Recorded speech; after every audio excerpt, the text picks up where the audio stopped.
இப்போ விஜய் அந்த இதுல அஜித்குமார் விஷயத்துல என்ன பண்ணாரு?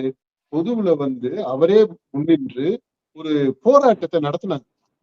இப்ப அந்த மாதிரியான ஒரு போராட்டத்தை எதிர்க்கட்சிகள் தமிழ்நாடு முழுக்க நடத்தி இருக்கணுமா வேண்டாமா? இவங்களே சொல்றாங்க ஒரு மரணம் இல்ல 4 மரணம். இது தாவேக்கா ஆட்சிக்கு இது 4வது மரணம். அப்படிங்கும்போது எவ்வளவு ஆக்ரோஷமா இவங்க களத்துல இறங்கி இருக்கணும். அது இல்ல.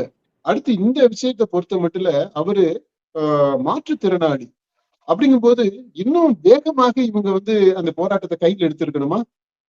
அது 3வது நம்ம சொன்னோம் இவங்க ஏதோ ஒரு போய் இந்த கனிமொழி போய் பார்த்திருக்காங்க. கட்சி சார்பாக பிரதிநிதிகள் போய் பார்த்திருக்கிறாங்க.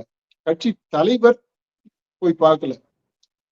அவங்க எந்த நாடுகள்ல இருக்கிறாங்க, எங்க இருக்கிறாங்கன்னு தெரியல. ஆனா ஸ்டேட்மெண்ட்ஸ் எக்ஸ் தளத்துல ஒரு பதிவு போட்டுட்டாக்க உடனே எதிர்ப்பாயிருமா அது? அது இல்லங்க. பாதிக்கப்பட்டவர்களோடு நீங்க கீழ கிரவுண்ட்ல நிக்கிறீங்களா அப்படின்றது ரொம்ப முக்கியம்.